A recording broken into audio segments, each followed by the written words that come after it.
बिस्मिल्लाहिर्रहमानिर्रहीम। अस्सलाम वालेकुम। Welcome to Noor school and college Manasara.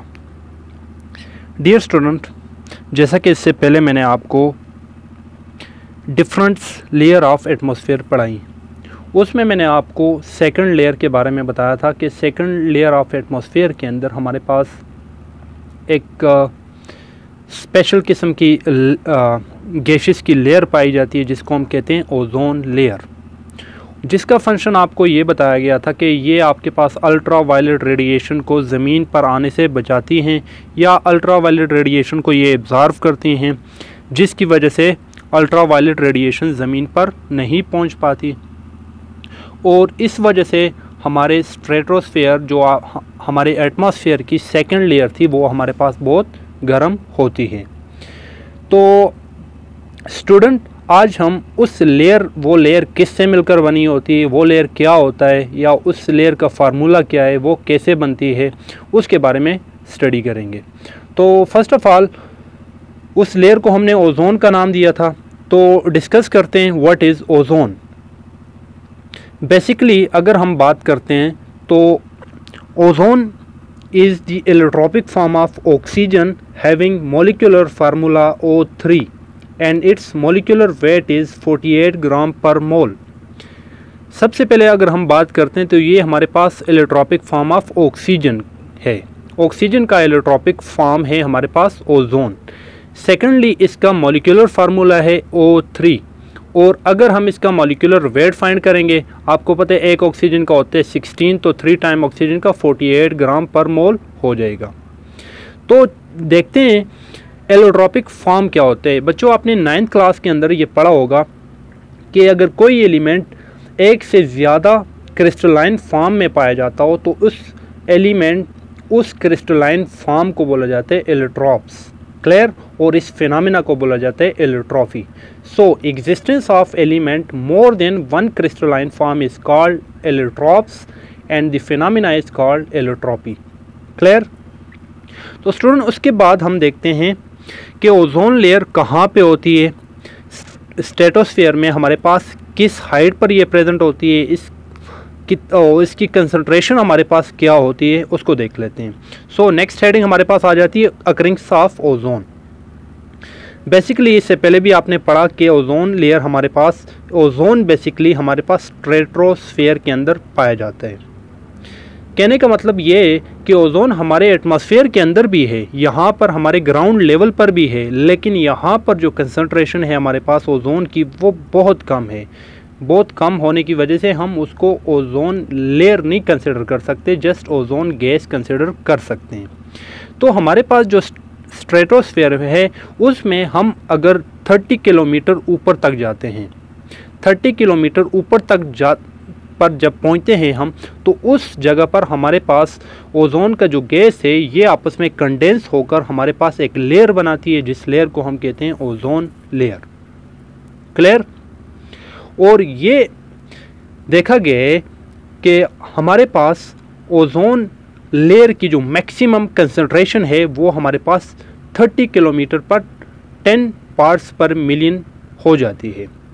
Student, आपने 9th क्लास में शायद, आई थिंक ये नहीं है, ये फर्स्ट ईयर में एक टॉपिक है पार्ट्स पर मिलियन। ये हमारे पास कंसंट्रेशन के टर्म्स हैं, जैसा कि आपने 9th के अंदर पढ़ा होगा कि कंसंट्रेशन मोलैरिटी में हम डिस्कस करते हैं, या नॉर्मेलिटी या मोलैलिटी एट्सेट्रा में हम डिस्कस करते हैं, या परसेंटेज में डिस्कस करते थे। इसी तरह ये भी आपके पास केमिस्ट्री के अंदर यूज़ होने वाला एक कंसंट्रेशन टर्म है, जिसको आप आगे लेवल में पढ़ लेंगे। बहरहाल मैं यहाँ शॉर्ट से ये बता देता हूँ कि अगर लेट्स सपोज 10 की पावर 6 पार्ट में से मेरा किसी भी चीज़ का एक पार्ट हो तो उसको बोला जाता है 1 ppm, 1 पार्ट्स पर मिलियन।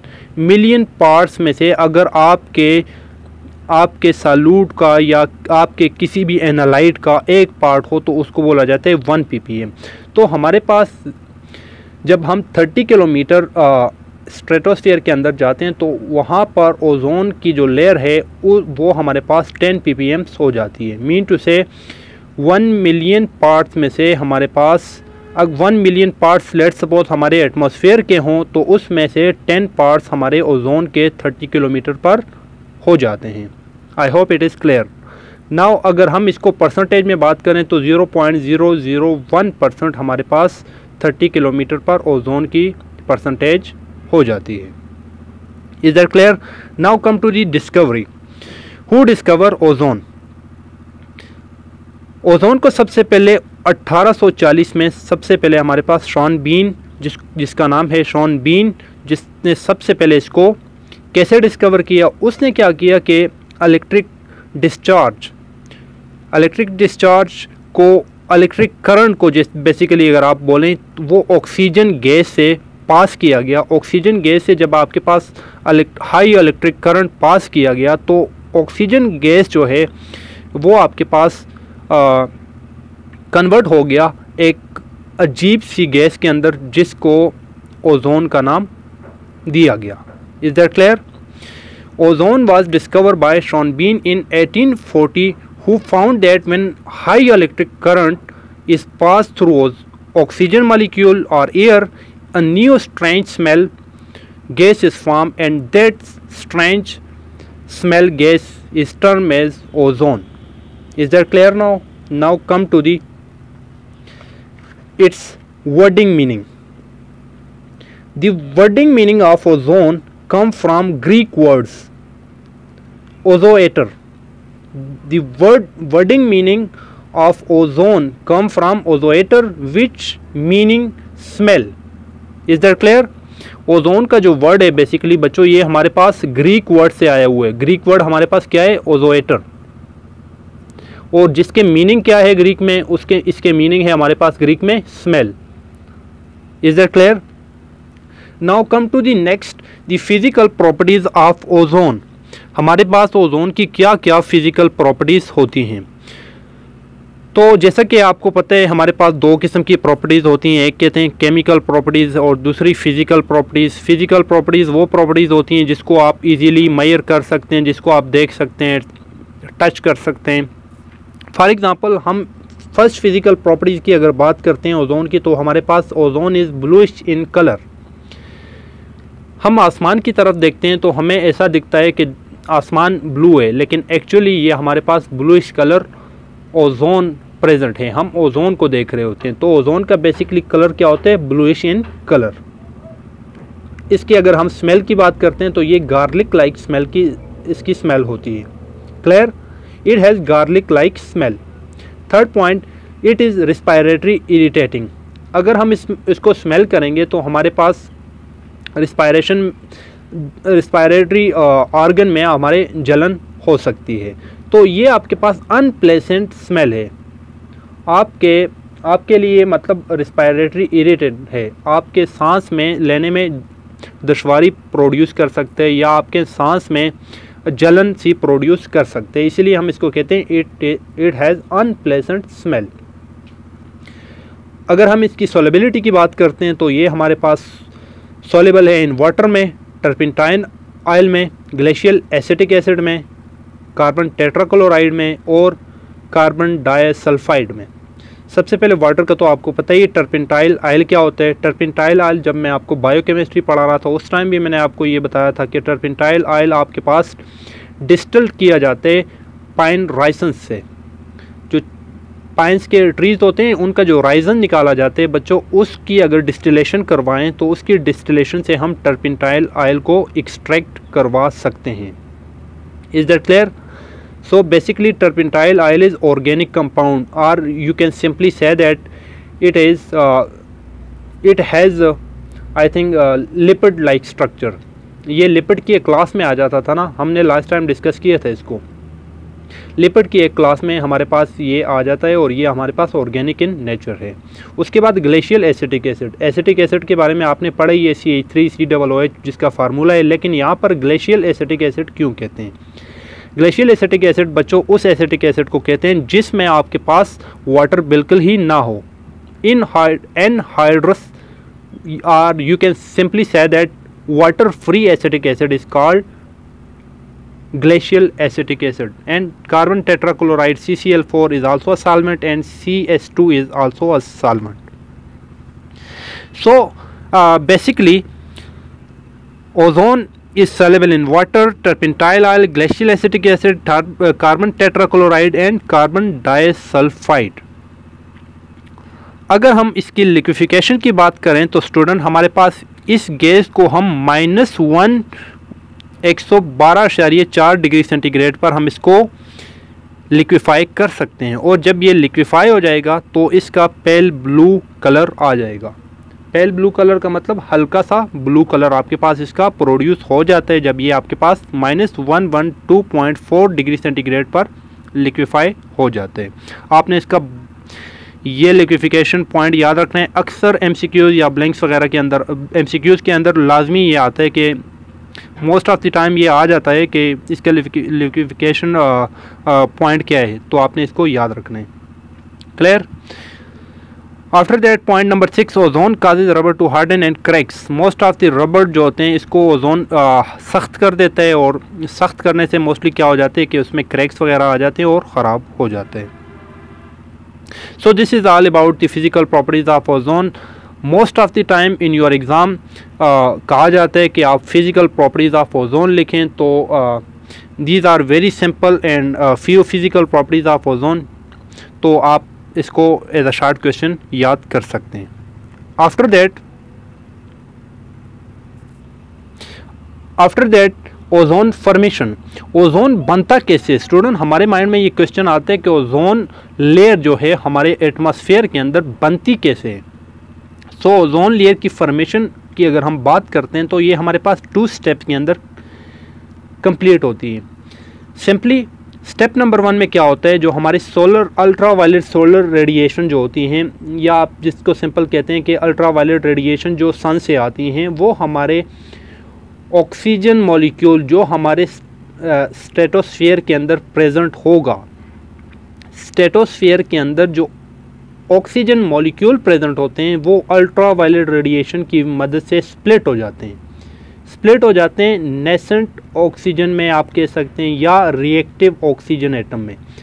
ये जो एटॉमिक ऑक्सीजन के अंदर स्प्लिट हो जाते हैं अल्ट्रा वायलेट रेडिएशन की मदद से। जो हमारी ऑक्सीजन एटमॉस्फेयर के अंदर है या स्ट्रेटोस्फीयर के अंदर है, वो अल्ट्रा वायलेट रेडिएशन की वजह से स्प्लिट होकर एटॉमिक ऑक्सीजन के अंदर कन्वर्ट हो जाती है। And you know that atomic oxygen is very highly reactive oxygen atom. Step number 2 में क्या होता है, when these highly reactive oxygen atom react with another oxygen molecule present in the stratosphere to form ozone molecules। Second step में क्या होता है बच्चों, ये जो हमारे पास हाईली रिएक्टिव ऑक्सीजन एटम होते हैं, ये आपके पास ऑक्सीजन जो मॉलिक्यूल स्ट्रेटोस्फीयर के अंदर प्रेजेंट होते हैं उसके साथ बांड बनाकर हमारे पास ओजोन मॉलिक्यूल की फॉर्मेशन कर देते हैं। Is that clear? So in the first step solar ultraviolet radiation break apart of oxygen molecule to produce 2 highly reactive oxygen atom, and step number 2, the highly reactive oxygen atom combine with oxygen molecule to form ozone molecules। बच्चों ये reaction आपके पास, ये तो 2 oxygen radical थे आपके पास, एक ozone molecule बनाएगा, दूसरा।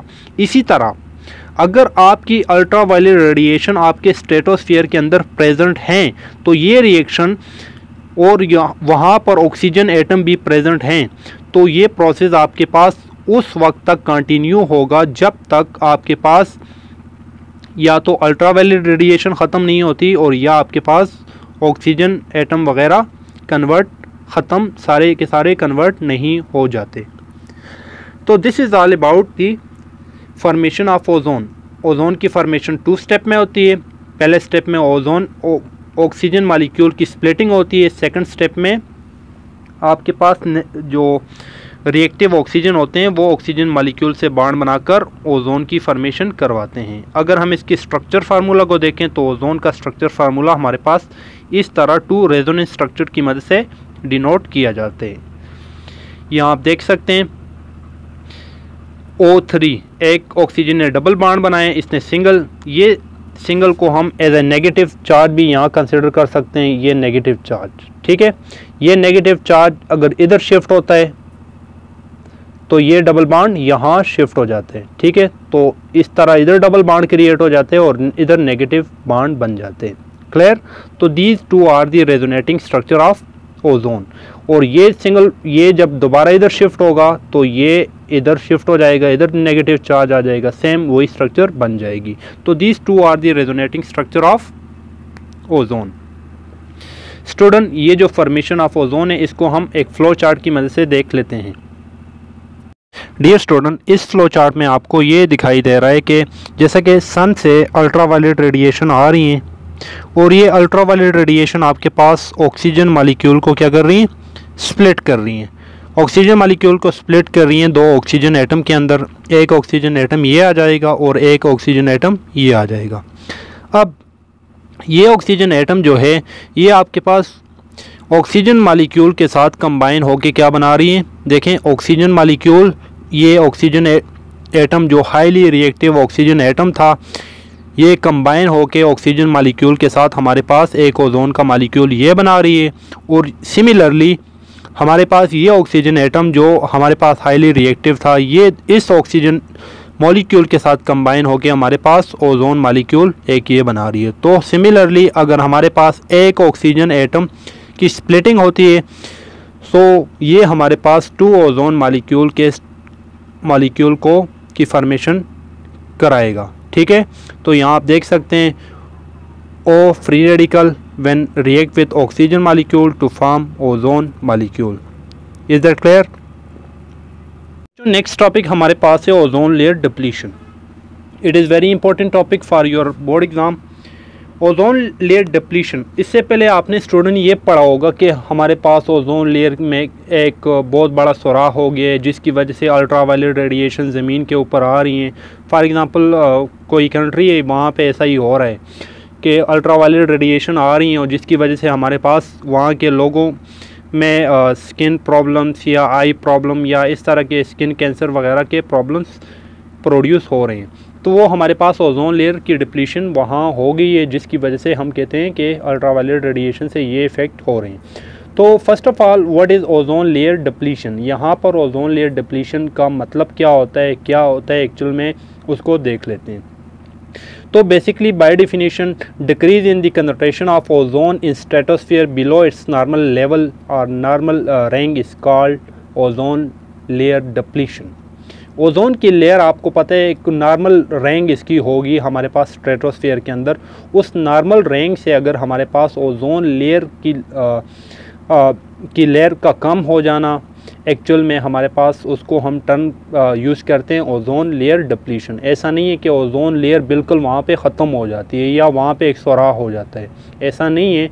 बल्कि ओजोन की जो लेयर है उसके नॉर्मल लेवल से हमारे पास उसकी जो रैंक है नॉर्मल रैंक उससे कम हो जाना, हम उसको ओजोन डिप्लीशन का टर्म यूज़ करते हैं। या similarly ozone layer depletion is the thinning of ozone layer. Ozone layer का पतला हो जाना, ओजोन लेयर जो है उसकी नॉर्मल रैंक जो है उससे पतली हो जाना, हम उसको ओजोन डिप्लीशन का वर्ड यूज़ करेंगे। The region where ozone layer deplete is called ozone hole. और बेसिकली जहाँ पर ओजोन लेयर कम हो जाएगी, पतली होगी, उस जगह के लिए हम वर्ड यूज़ करेंगे कि वहाँ पर ओजोन के अंदर सुराख हो गया है। क्लियर? जहाँ पर ओजोन की लेयर पतली हो जाएगी उसके लिए हम वर्ड यूज़ करेंगे ओजोन हमारे पास क्या हो गया, यहाँ पे ओजोन के अंदर होल हो गया। बेसिकली होल नहीं होता, बाय डिफिनीशन बाय टर्मिनोलॉजी इसके लिए ओजोन होल का वर्ड यूज़ किया जाता है। Clear? So by definition the decrease in the concentration of ozone in stratosphere below its normal rank is termed as ozone depletion. Ozone depletion refers to the thinning of ozone layer and the region where ozone layer deplete is termed as ozone hole. What causes the ozone layer depletion? वो कौन कौन सी causes हैं, कौन कौन सी वजूहात हैं जिससे हमारे पास ओजोन की लेयर डिप्लीट होती है। तो स्टूडेंट छोटी क्लासेस के अंदर भी आप लोगों ने पढ़ा होगा कि ओजोन की जो लेयर्स है वो हमारे पास डिप्लीट हो रही है by the emission of chlorofluorocarbon hydrochlorofluorocarbons, volatile organic compounds, mostly इन्हीं की वजह से हमारे पास ओजोन की लेयर्स के अंदर सुराख हो रहा है या ओजोन की लेयर मॉडिफाइड हो रही है। ओजोन की लेयर, ये जो हमारे पास कंपाउंड्स होते हैं, ये आपके पास ओजोन लेयर के साथ रिएक्ट होकर ओजोन की लेयर को मॉडिफाइड कर देते हैं। हम आगे मैकेनिज़्म के अंदर देख लेंगे कि क्लोरोफ्लोरोकार्बन किस तरह इसको मॉडिफाई करता है, हाइड्रोजन फ्लोरोकार्बन इसको किस तरह मॉडिफाई करता है। जब ओजोन की लेयर मॉडिफाई हो जाएगी तो वो कुछ और बन जाएगा, और कुछ और बनने की वजह से हमारे पास ओजोन की लेयर को हम डिप्लीट कंसिडर करेंगे। क्लियर? तो बेसिकली हमारे पास क्लोरोफ्लोरोकार्बन से 80% हमारे पास जो ओजोन की लेयर है वो डिप्लीट होती है। क्लियर? बाकी इनसे बाकी कम होती है, बल्कि सबसे ज़्यादा क्लोरोफ्लोरोकार्बन से हमारे पास ओजोन की लेयर में सुराख होता है, सिंपली अगर हम ये बात करें। और मोस्टली ये वाले जितने भी आपके पास कंपाउंड्स हैं, ये तो जनरली आपके पास क्या होते हैं, जो व्हीकल के स्मोक्स होते हैं या बाय प्रोडक्ट ऑफ इंडस्ट्रीज़ या एरोसोल या रेफ्रिजरेटर के अंदर जो रेफ्रिजरेंट के तौर पर हम गैसेस यूज़ करते हैं, उनमें मोस्टली हमारे पास क्या क्लोरोफ्लोरोकार्बन्स वगैरह को हम मोस्टली यूज़ करते हैं, क्योंकि इनका हमारे पास क्या होता है, इनका जो हीट कैपेसिटी होती है ये बहुत ज़्यादा हाई होती है, इसलिए हम इसको यूज़ करते हैं रेफ्रिजरेटर्स के अंदर हम मोस्टली इनको यूज़ करते हैं। तो मोस्टली ये चीज़ें जो हमारे पास कंपाउंड्स है, ये हमारे पास गाड़ियों के धुएँ, इंडस्ट्रीज़ के बाय प्रोडक्ट या एरोसोल्स वगैरह की फॉर्म में हमारे पास प्रेजेंट होते हैं, जो कि हमारे पास ओजोन की लेयर के अंदर डिप्लीशन का बायस बनते हैं। सो स्टूडेंट, इंशाल्लाह नेक्स्ट लेक्चर के अंदर हम mechanism of ozone depletion by chlorofluorocarbon किस तरह इसको डिप्लीट करता है, उसका कंप्लीट मैकेनिज़्म वगैरह इसको देख लेंगे। तो स्टूडेंट, इससे पहले हम होमवर्क की तरफ जाएं। चले एक बार फिर हम मेन पॉइंट्स को रिवाइज़ कर लेते हैं और फिर होमवर्क पे जाते हैं। तो स्टूडेंट, आज के लेक्चर में हमने सबसे पहले बात की थी ओजोन के बारे में। What is ozone? Basically ozone is allotropic form of oxygen having molecular formula O3 and molecular weight 48 gram per mole. Second, occurrence of ozone. In stratosphere, concentration of ozone increase with height, and about 30 km it reach to the maximum value of 10 ppm, and it form a layer that is called ozone layer. Clear? And third important point is discovery of ozone. We see that in 1840, Sean Bean, who found that when electric discharge was passed through oxygen molecule, a new strange smell gas is formed, which named as ozone gas. The word ozone is derived from Greek word ozoator, which means smell. Next, we discuss about the physical properties of ozone. We discuss about 6 physical properties of ozone. It has bluish in color, it has garlic-like smell, it is respiratory irritant, it is soluble in turpentine oil, glacial acetic acid, carbon tetrachloride, and CS2, carbon disulfide. It is liquefied at -112.4 degrees centigrade, and ozone causes rubber to harden and cracks. Next, the formation of ozone. We see that ozone can be formed in 2 steps. In first step, solar ultraviolet radiation break apart of oxygen molecule to produce 2 highly reactive oxygen atoms, and in second step, the highly reactive oxygen combine with oxygen molecule to produce an ozone molecules. Next, ozone layer depletion. By definition, the decrease in the concentration of ozone in stratosphere below its normal level is termed as ozone depletion, and ozone depletion refer to the thinning of ozone layer. The region where ozone layer deplete is called ozone hole. Next, point number 7, causes of ozone layer depletion. Ozone layer is depleted by the production and emission of CFCs, chlorofluorocarbon, hydrochlorofluorocarbons, and volatile organic compound. And point number 8, student, inshallah next lecture के अंदर हम discuss करेंगे। तो student, ये थे आपके पास आज के लेक्चर के मेन पॉइंट्स। आई होप आपको क्लियर हो चुके होंगे। तो स्टूडेंट, आपका होमवर्क क्या है?